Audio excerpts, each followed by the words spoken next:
నెల్లూరు జిల్లా మాకొద్దు ప్రకాశమే ముద్దు కందుకూరు నియోజకవర్గంలో ఎక్కడ చూసినా ఈ నినాదమే వినిపిస్తోంది. తిరిగి ప్రకాశం జిల్లాలోని విలీనం చేయాలి అన్న డిమాండ్ ఊపందుకుంది. రామాయపట్నం పోర్టుతో పాటు పరిశ్రమలు ఇటువైపు రావడం లేదని ఆవేదన వ్యక్తం చేస్తున్నారు.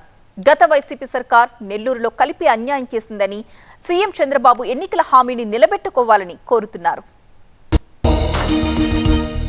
గత ప్రభుత్వ హయాంలో పార్లమెంటు స్థానాల ప్రాతిపదికన జిల్లాల పునర్విభజన జరిగింది. 2022 ఏప్రిల్లో కందుకూరుని నెల్లూరు జిల్లాలో విలీనం చేశారు. అయినా ఇప్పటికీ కొన్ని శాఖలు ప్రకాశం జిల్లాలోనే కొనసాగుతున్నాయి. కొన్ని డిపార్ట్మెంట్లలో ఇంకా సమస్యలు పరిష్కారం కాకపోగా పరిపాలనా పరంగా ఇబ్బందులు ఎదురవుతున్నాయి. ఒంగోలు నుంచి కందుకూరుకి కేవలం 45 కిలోమీటర్లు. కానీ జిల్లా నుంచి విడదీసి 120 కిలోమీటర్ల దూరంలోని నెల్లూరులో కలపడాన్ని స్థానికులు ఇప్పటికీ జీర్ణించుకోలేకపోతున్నారు. గతంలో దాదాపు 2 నెలల పాటు ఐక్య పోరాట సమితి ఆధ్వర్యంలో నిరసనలు, ధర్నాలు చేశారు. గత వైసీపీ ప్రభుత్వం కందుకూరుని నెల్లూరు జిల్లాలో కలిపి తమకు అన్యాయం చేసిందని స్థానికులు మండిపడుతున్నారు. దాదాపు 2 నెలలు ఉద్యమాలు చేసినా పట్టించుకోకుండా విలీనం చేశారని ఆవేదన వ్యక్తం చేస్తున్నారు.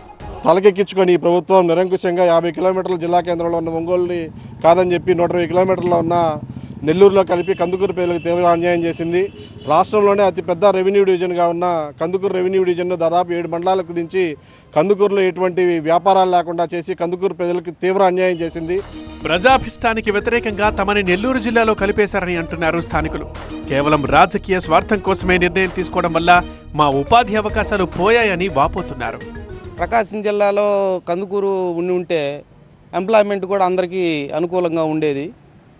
దాన్ని ఈ గవర్నమెంట్ అత్యంత దారుణంగా ప్రజాభిష్టానికి వ్యతిరేకంగా బలవంతంగా కొన్ని రాజకీయ కారణాల కోసమని వాటి కలిపారు.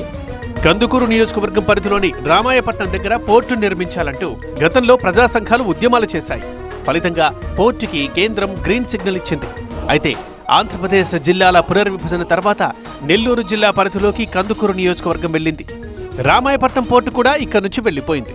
ప్రస్తుతం నెల్లూరు జిల్లాలో ఉన్న రామాయపట్నం పోర్టుని 25 మిలియన్ టన్నుల సామర్థ్యంలో 10,640 కోట్ల అంచనా వ్యయంతో నిర్మించనున్నారు.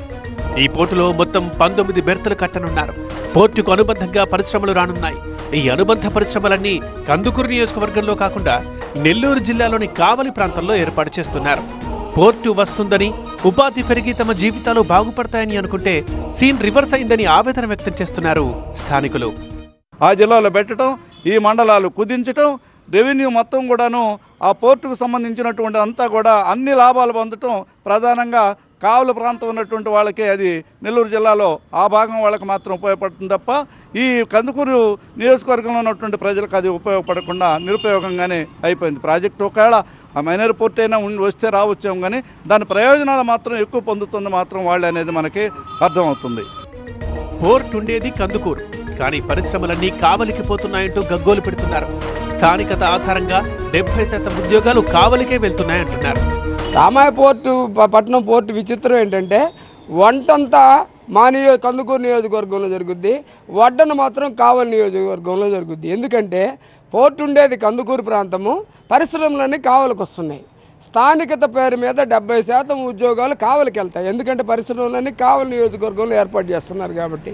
నిరుద్యోగం దృష్టిలో పెట్టుకుంటే రామాయపట్నం పోర్టులో మనకి చెత్త మిగులుద్ది, పరిశ్రమలన్నీ అక్కడ పోయి ఉద్యోగం అంతా వాళ్ళకి దక్కుద్ది కావలి నియోజకవర్గానికి.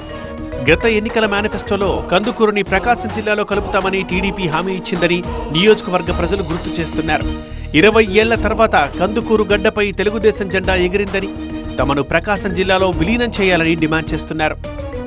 ఇటీవల టీడీపీ ప్రభుత్వం ఎన్నికల మేనిఫెస్టోలో కందుకూరుని ప్రకాశం జిల్లా కలుపుతానని హామీ ఇవ్వడం జరిగింది. అందుకే ఎప్పుడూ లేని విధంగా దాదాపు 20 సంవత్సరాల తర్వాత కందుకూరు గడ్డ మీద టీడీపీ గెలవడం జరిగింది. కాబట్టి కందుకూరు ప్రజల ఆశ ఏదైతే ఉందో కందుకూరుని ప్రకాశం జిల్లాలో కలపాలని మేము ప్రభుత్వాన్ని డిమాండ్ చేస్తా ఉన్నాం.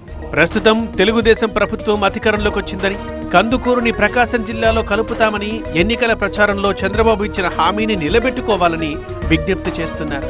అయితే మారిన రాజకీయ పరిస్థితుల్లో చంద్రబాబు గారు తన రాజకీయ ప్రచారంలో కందుకూరుని తీసుకెళ్ళి మళ్ళా ప్రకాశం జిల్లాలో కలుపుతామని ఒక ప్రమాణం చేస్తున్నాడు. ప్రస్తుతం ఎన్నికైనటువంటి ఇంటూరు నాగేశ్వరరావు గారు కూడా ఈ ఉద్యమంలో భాగస్వామిగా ఉన్నాడు, అలాగే బాధితుడిగా ఉన్నాడు. ఎందుకంటే కందుకూరు నియోజకవర్గ నివాసి కాబట్టి, పౌరుడు కాబట్టి.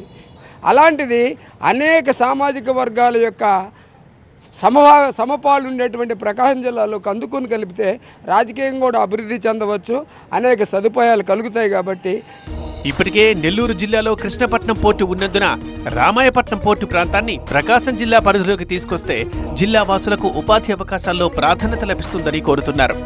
ఎన్నికల హామీని టీడీపీ ప్రభుత్వం నిలబెట్టుకోవాలని కందుకూరు నియోజకవర్గ ప్రజలు కోరుతున్నారు. టీడీపీ అధికారంలోకి రావడంతో కందుకూరు నియోజకవర్గాన్ని ప్రకాశం జిల్లాలో కలపాలన్న డిమాండ్ ఊపందుకుంది. ఎన్నికల ప్రచారంలో కందుకూరు నియోజకవర్గాన్ని ప్రకాశం జిల్లాలో కలుపుతానని చంద్రబాబు నాయుడు ఇచ్చిన హామీని అమలుపరచాలని అటు కందుకూరు ఇటు ప్రకాశం జిల్లా వాసులు కోరుకుంటున్నారు. తద్వారా రామాయపట్నం అలాగే పేపర్ మిల్లు ప్రాజెక్టులు ప్రకాశం జిల్లా వాసుల్లో ఉన్నటువంటి యువతకు ఉపాధి అవకాశాలు మెరుగుపరుస్తాయని ఆశాభావం వ్యక్తం చేస్తున్నారు. మరి ప్రజల ఆకాంక్షను రాష్ట్ర ప్రభుత్వం ఏ విధంగా అమలు చేస్తుందో వేచి చూడాలి. కెమెరామెన్ రాజ్ కుమార్తో ఫైరోజ్, TV9 కందుకూరు, ఉమ్మడి ప్రకాశం జిల్లా.